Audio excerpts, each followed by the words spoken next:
וגם אני פתאום רואה את הקולות. So I would like to welcome the Rosh Yeshiva to first Columbus, Ohio, and more importantly, to inaugurate our Rosh Chabura that we're going to be doing this evening, and less important, not so less important, but to sit down to do this episode with us, and it's a big schos to have Rosh Yeshiva with us. Thank you for giving me the chance to inaugurate this.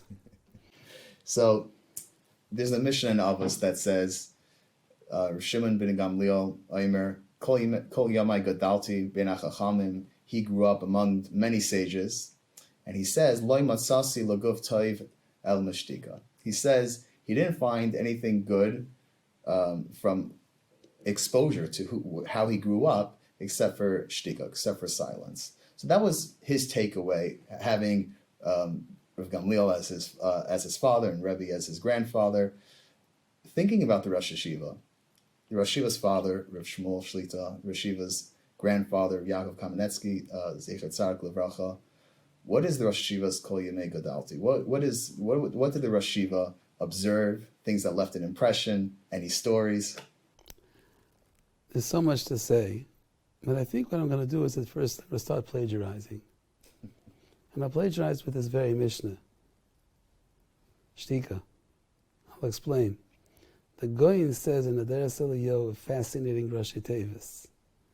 Says the word Bereshis, the beginning of the Torah, just like this episode is the beginning of your seasonal podcast, it has a lot in it. It's all inclusive. It says the word Bereshis is Rashi Tevis. It's an acronym for all the things one needs for Hatzlacha and Avodas Hashem. He says as follows: Beis stands for Bitachon, faith, belief in HaKadosh Baruch Hu. Reish stands for Ratzon, which means the kiyum, doing HaKadosh Baruch Hu's mitzvahs, doing his Ratzon. Aleph stands for Aleph, Ahava, Ahavas Hashem. I'm going to skip the Shin. Yud stands for Yiras Hashem. And Sof, he says, stands for Torah. So you have Torah, you have mitzvahs, Ahavas Hashem, Yiras Hashem, Bitochen, and Amunah. Everything seems to be covered. The guy says Shin stands for Shtika. It's a fascinating thing. Do we really put Shtika on the same pedestal? Same pedestal as Ahavas Hashem, Yiras Hashem, Torah, mitzvahs, Amunah, Bitochen. It's an unbelievable statement. But it's understood as follows. Shtika means the ability to be quiet. A, to listen to others. B, when you do espouse and say something, leave it reserved, limited, say as much as needs to be said and not more. C, to convey, to make sure that the person listening understands that there's so much more than you have to say. And overall, the nature of being quiet is always giving a chance for someone else to be fully respected. I saw my grandfather, he was a Shaskan. I once went on a trip with him once from New York, from Monsey to New York. Someone wanted to speak with him. The trip was over an hour, longer it took. He said almost nothing, and that person spoke the entire time, and he simply listened. One can only listen if one learns to be a Shaskan. My father, as much as he says very little. He's a Shaskan, he's a Mekabel. I noticed my grandfather many times be Mechabed others. It was amazing to see how he spoke with Derech Eretz and Kavod to an Adam Gadol, and the same sense of Derech Eretz and Kavod to a small person, to a child. The point always was, I'm a Shaisek. And because I'm a Shaisek, I'm a Mekabel, and I could see somebody else. The takeaway overall would be the amazing Kavod Abrius, the amazing chshivas of what's called Tzelem Alekim. He saw that in every single person. He's a brilliant person, but there was always place for somebody else. I saw that both my father and my grandfather, Zatzal, they both understand that there's somebody else. They walk into a room, they don't take the air out of the room. It's not about themselves. It's about somebody else. My father constantly says, the Agdom Mitzvah Nefesh HaChaim, Rabbi Bitzl says, the Yisrael Reb Chaim Alojna, the Odom Lenivra Elo Lahazulas. Person is created for somebody else. The takeaway could be that I've learned and I've been exposed to a person that's lived a life which is totally committed to the other. That would be the most important takeaway. And it's shtika. It's shtika, but why? And does Rosh Hashiva have an explanation? Why is it tov l'guf? Why is it good for the body? I would understand the neshama on a spiritual level, but why is it good for the body? That's a good question. The guf is something which has a limitation. The neshama does not. A shaisik or a mekabel has no limitations. A medaber is limited. A balgaiva is limited. The Maharal says, Midas ha'anova lo yugdor v'lo yugvol. It's a midah which has no boundaries. It's boundliness. So the best thing for the person's body is that it's boundaryless. Otherwise, the guf is very limited. So it's not healthy. Discipline? Discipline is the word. Switching topics. The first time I had the opportunity to hear the Rosh Hashiva give a lecture maybe, was, let's say, about 8 years ago or so. It was back in the Nerla Aleph days with Rabbi Moshe Katz. Give him a shout out. He's the reason why I'm here, so if anyone doesn't like me, they could take it up with him. But the Rosh Hashiva spoke about Ikvasa de Mashiach, the footsteps of Mashiach. The Rosh Hashiva had a lot of different sources and current events that aligned with some of these sources from Rishonim, some of the early commentaries. I want to know if maybe in a snapshot, if we could revisit that topic and talk a little bit of the footsteps of Mashiach and how do we respond? How do we internalize the message and, react appropriately? There's an amazing subject and there's so much to say. But let me give you a few points that I think are most important for your listeners to hear. Number one, talk about Chazal that say, if you see kings in tension, in conflict, wars, we've never expected in 2022 to have an ongoing war between nations, shooting, killing, missiles, and so on and so forth. It just doesn't happen. We thought we're past that point. World War II was the end of all wars. It's not. There's an ongoing conflict. And that is not only the place you have other countries, there's a lot of war, a lot of saber rattling, and I don't have to go through the current events, we all know them. Be it China, Taiwan, be it South and North Korea, whatever it should be, war is in the air. Let's first understand why that's a time that one should think about Mashiach's coming. Mashiach is about accepting one king. Melech echad lekulonu. Kadosh Baruch Hu is the ultimate Melech, and he has Melech David Mashiach, which is a Malka Mashiach, which rules supreme. And everyone accepts that one king. When the ear has the offings or the stirrings of Mashiach, you have to understand that what happens at that point is it's sensed, it's felt by every leader.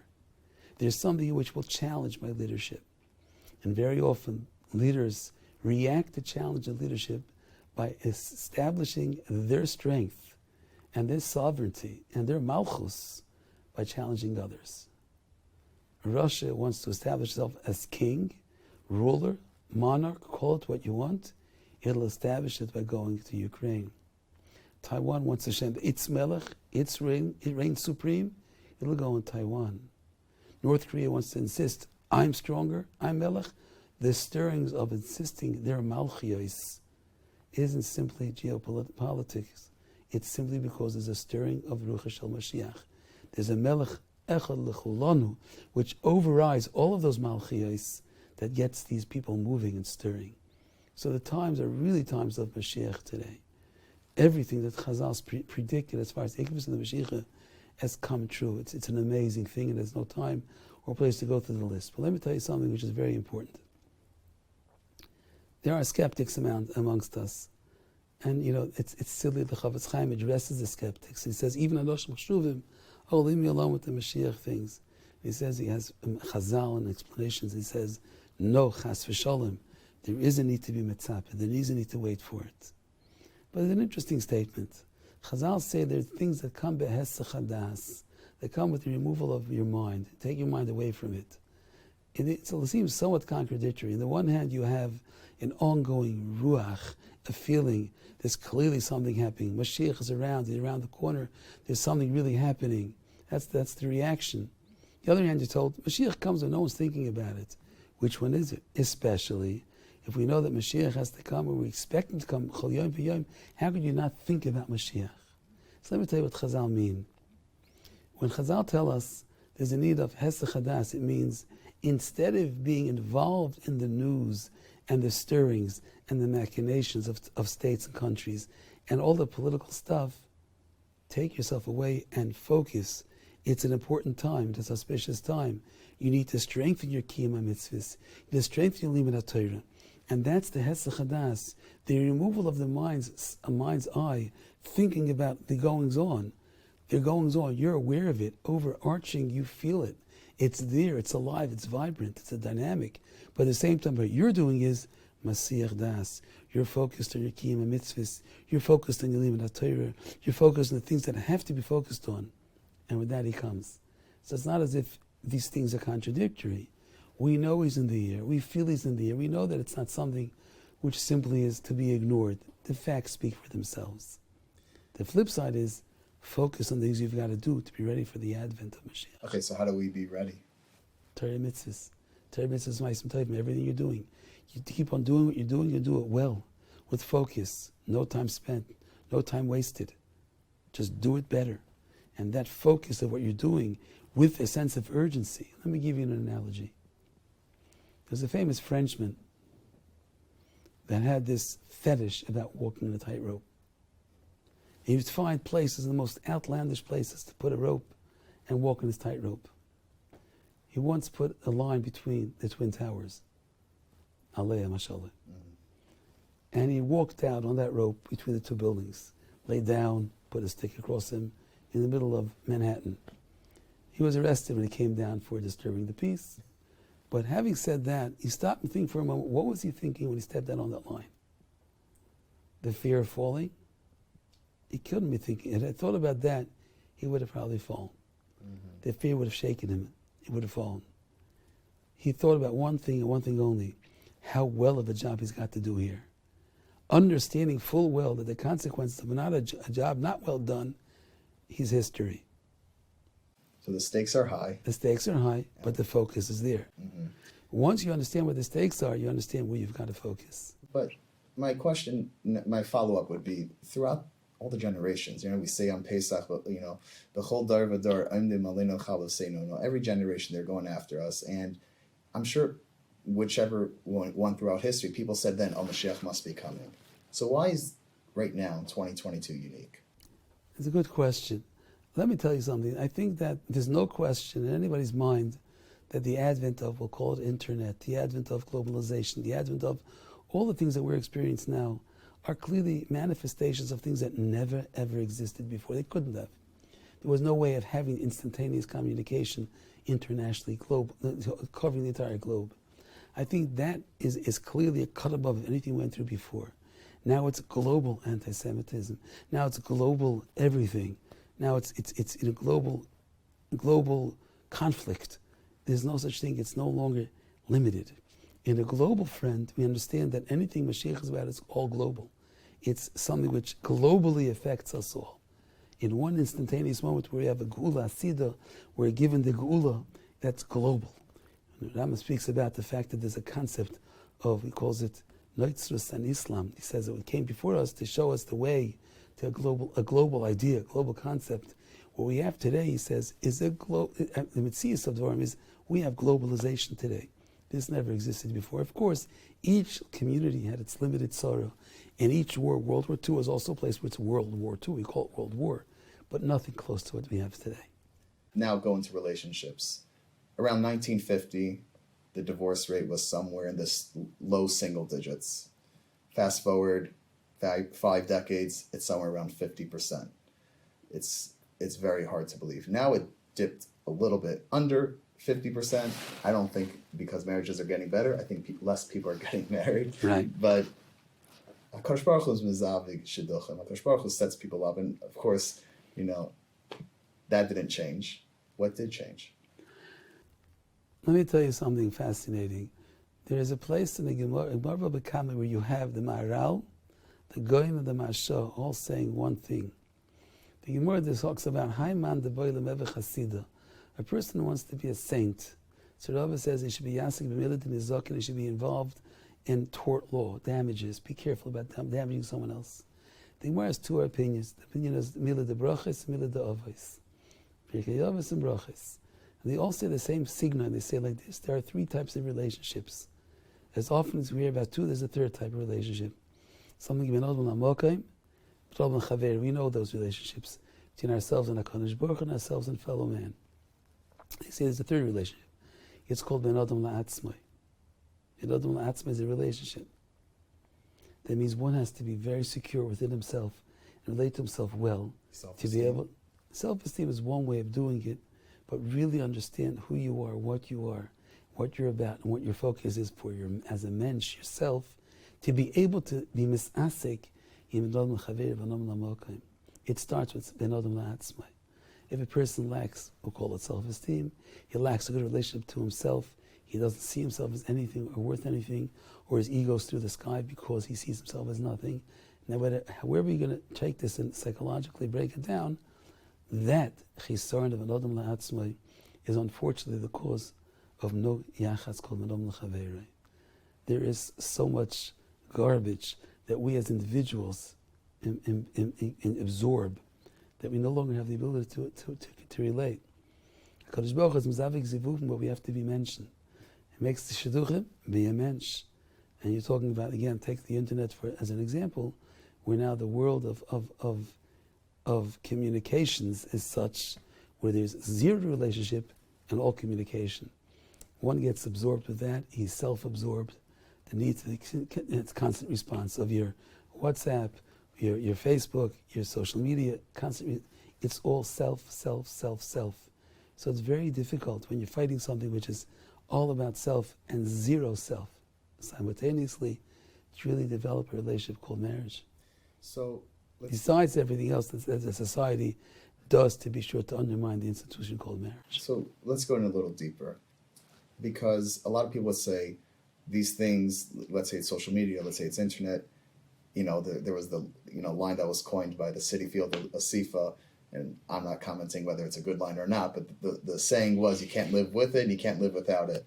So if it's all about self and that's hurting relationships, practically speaking, what should one do to increase their relationship in Adam La'atzma while simultaneously living in today's world, which have these realities? The first step is have that realization, to have that understanding. It's not called self-absorption to understand, what am I? Who am I?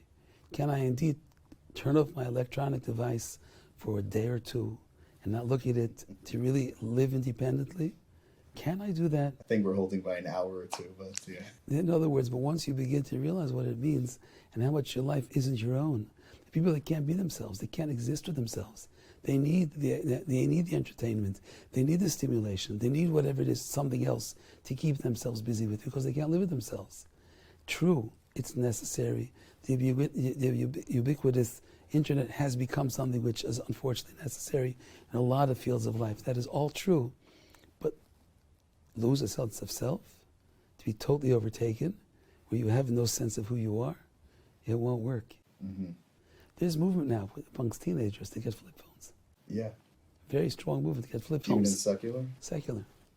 They call themselves the Lubites. This might be the only time where we see the secular following the Yidden and not the other way around. Yeah. But We've been fighting it all along, but I think they're beginning to realize there is no life. So the Inyan Ba'isa Inyan, moving on to the next topic that's related, is the increase of mental health issues. There's discussions about whether there's a real increase or more aware. We did an episode with Dr. David Lieberman, and he said, hands down, there's a real increase. There is. Why is that? Very much connected to this, and again, there's so much to say this. Unfortunately, I became the go-to rabbi for mental health professionals, so I know a lot about the field. Mm-hmm. I will tell you, it's very clear, because our self-esteem, we want to use self-esteem, it's a broad term, but our self-esteem, our self-confidence is totally non-existent because there is no self. And once that happens, the sky's the limit as to what the mental health where it's going to take you. There are real mental health issues which are now so much more prevalent. I will tell you the change in everything we do, everything we ingest, everything we live with, the pollutants, all of these things make a difference. I'm not talking as a conspiracist or talking about world conspiracy. I'm talking about the fact that we're not leading natural lives. we're penned up. We don't live in the world of the outdoors, the wilderness. We live penned up in boxes. We're stuck to all of these things. The fact that we do have screen time takes away from other people, so social interaction has become limited. So anytime there's some kind of predisposition for something, it'll show itself in a very, very exaggerated form because of the things that our life, the life we live. A lot of professionals, medical professionals, will, their go-to is there's a chemical imbalance. That someone has, their genetics, their predisposition for that. Is there truth to that, and how would that relate? Sometimes, I can't say it's not true. Sometimes there are predispositions, no question. It's not always the case. Can we play with the brain and play with the chemicals, do all kinds of things? Yes, sure we can. And would that be the proper hishtadlus? No, not if you could avoid it. No, but if someone does need it. If someone needs it, yes, of course, it's necessary. It's necessary. Sure, it's necessary. Medications, when needed, are necessary. We have the right to do so. But it has to be very, very, very specific. Right, 100%. It's not the go-to. It's something which is on the last resort. There are many things within the context of what can be done to help people with emotional, mental issues. The word that's being thrown around right now is resiliency. Right. There's truth to that. We've raised it in a community of no resiliency. Right. That's what we've raised. Everything's given to you. Everything's fed to you. It's spoon-fed. You're mollycoddled. There is no such thing as dealing. You tell a person, deal. It just doesn't happen. That goes back to your previous question about divorce. Unfortunately, I'm involved in many cases. More often than not, make it work. Be a mensch. Do it. And they're just not working. They just walk out. There's no resilience. There's no feeling of gritting your teeth and making it work. So our next question comes courtesy of Rabbi Farber from Torah Links, and he asked me to ask the following question regarding Kiruv V'Chaikim and the world of outreach. How do we reach people today in this modern time when they have so little connection to Yiddishkeit? How do we as B'nai Torah, how does we as from Yidden, how do we reach these people? What's our obligation? It's two questions. Yeah. How and what's our Back-to-back obligation? questions, yeah. The obligation is to do as much as we can, obviously, but the challenge is much more. The things we can do have become so much more limited because so little things, so few things we can do. The only I feel as follows: to sell Yiddishkeit per se is almost impossible now. You have to sell this as far as Anoshius is concerned. You have to begin building people from being people. Today, what you have is people are not people b'chlal. They're not there. They're not tuned in. They're not part of anything, and they don't have lives most of the time. You have to introduce them to the fact there's something called life, and there is something called life. Once you introduce them to the Anoshius, you have something to start with. Then there's a system you present to them called Yiddishkeit, but it's got to start from the very, very rock bottom. Where is your Anoshius? Where is your humanity? You know what I mean? People have become very, very, unfortunately, broken down. I was just had a little discussion before here in the Beis Medrash. Someone asked me, about how would I define the world at large today? And I said, it's a world of no boundaries. That's literal and figurative. If you look at the south of the American border, there are no boundaries. That's externally no boundaries and internally no boundaries. You could do anything you want. You could be anything you want. Boundaries are gone. To introduce to somebody that life can be lived with boundaries, and the most beautiful of lives can be lived with boundaries. Boundaries make life worth living. Otherwise, you're boundaryless. The sky's the limit. You're all over the place, and you're nothing at that point. When you stand for something, you stand for something. If you stand for nothing, you remain nothing. There's nothing called a boundary. The only way Kiruv can be done today is to introduce people to the concept called boundaries, limitations, and then growth within the context of limitations. Then there's a feeling, you re-tap the nekuda, that point called humanism, called within the person. Humanism is a good word, the human being within the person, to be able to foster that, to make that growth, to become that, and then and the system that you have over here, being part of the heritage of who you are, the Yiddishkeit is a system which really works to bring the best out of who you are. I think Dr. Pelkovitz says regarding parenting, it's love and limits. And right, very important. Same idea. I say the same idea. Love, because today they can't deal with stern parents. They need love, but limits are so important, and the kids appreciate it. Right. In the moment, they don't, but Of course the they don't. respect goes up. Respect goes up, and they begin to realize themselves that they feel so much better about themselves when indeed limitations are placed. So we're sitting right here in Columbus, Ohio, not as big as a city as, let's say, Cleveland, Cincinnati. Baruch Hashem, we're growing. But we were told that there's a haftacha, there's a promise for people that go out of town, places where not necessarily as big Jewish communities, that they will be able to raise their family with their values, even if they're not where they used to be. I don't know where it came from. I'm a young man, but if it's true, does it still apply today? So like this, a lot of it is coming from Rabbi Aaron Kotler having told my father, when he came to Philadelphia, he said in Yiddish, he told him, if you work for God's children, God will work for your children. He felt the fact you go out to help the children of HaKadosh Baruch Hu get what they need, HaKadosh Baruch Hu helps you. Let me tell you something about Columbus, something which is different from the big cities that have infrastructure. Columbus is an achrayus of the world at large. Because there's less infrastructure here, and less people that appreciate the need for infrastructure here, it becomes an achrayus of Klal Yisrael. So Klal Yisrael davens for our tzlocha, it means these cities. The cities that have their own infrastructure, have their own people that are caring for those things, it becomes less of, quote, a collective achrayus of Klal Yisrael. Now, the Gemara tells us about the roya, for the shepherd, that when there's a flock, is that sheep on the side that he says keeps an eye there. It's the one on the side that's not part of where the herd is, that's really kept. Kodesh Baruch Hu has that Ein Pekicha, that eye that he sees these like God-forsaken communities that don't seem to be part of the overall collective community.